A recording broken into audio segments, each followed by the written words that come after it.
Hi everyone, this is Shivangi Sharma. I hope you all are doing well. In this lecture video, हमने एक single programme में एक से ज़्यादा function का यूज़ किया है और देखा है कि किस तरीके से प्रोग्राम का एग्जीक्यूशन होगा। Here is a simple C programme.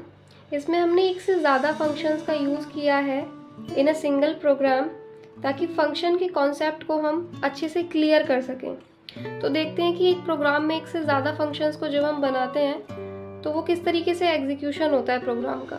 यहाँ पर हमने एक यूज़र डिफाइंड फंक्शन बनाया है जिसका नाम रखा है ऐड इसीलिए रखा है क्योंकि ये एडिशन ऑपरेशन को परफॉर्म करेगा। और हमने पढ़ा था कि एक फंक्शन को लिखने के 4 तरीके होते हैं। तो हमने यहाँ पे जो तरीका यूज़ किया है वो है no parameter no return type. इसका रिटर्न टाइप हमने वॉइड रखा है और इसके पैरामीटर में भी हमने कोई वैल्यू पास नहीं करी है। इसके बाद फंक्शन के डेफिनेशन को लिखा जाता है कर्ली ब्रेसेस के अंदर क्योंकि एक ब्लॉक ऑफ कोड होता है। फिर हमने यहाँ पे डिक्लेयर करें 3 वेरिएबल जो इंटीजर टाइप है क्योंकि ये इंटीजर टाइप वैल्यू को स्टोर कर रहे हैं। अब ए वेरिएबल में हमने स्टोर करा वैल्यू 40 को, बी वेरिएबल में हमने स्टोर करी वैल्यू 20 और यहाँ पे सी वेरिएबल हमने डिक्लेयर करा है, इसमें हमने कोई वैल्यू नहीं स्टोर की।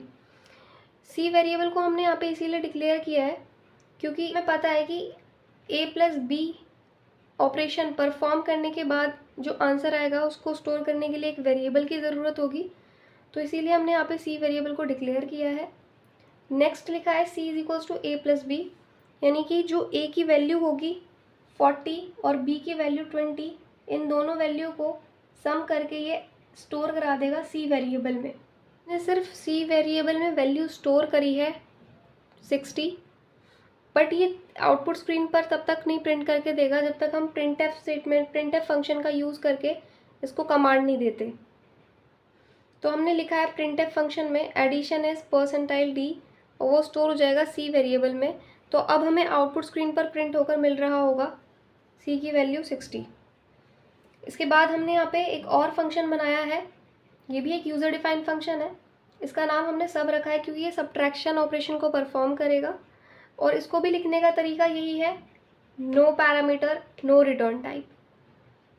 यहाँ पे 3 वेरिएबल्स को हमने डिक्लेयर करा जिसमें ए वेरिएबल में हमने वैल्यू स्टोर करी 50, बी वेरिएबल में हमने वैल्यू स्टोर करी 30, सी यहाँ पे डिक्लेयर किया है इन दोनों के रिजल्ट की वैल्यू को स्टोर कराने के लिए।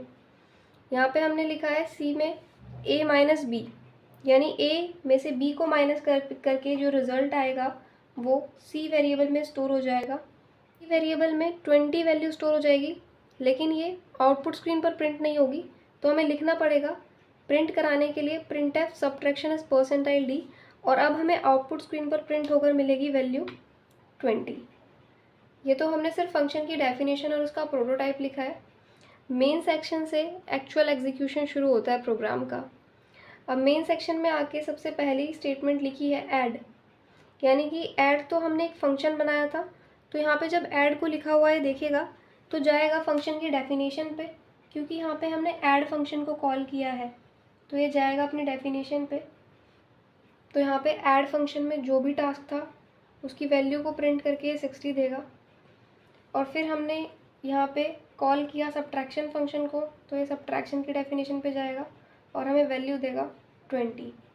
अब एक फंक्शन को आप मल्टीपल टाइम कॉल कर सकते हैं। अगर आप फिर से सब्ट्रैक्शन परफॉर्म कराना चाहेंगे तो आप फिर से उस फंक्शन को कॉल कर सकते हैं, लेकिन जो प्रोग्राम का एग्जीक्यूशन है वो यहीं से शुरू होगा। Share this channel with those who are computer science students and take care of yourself.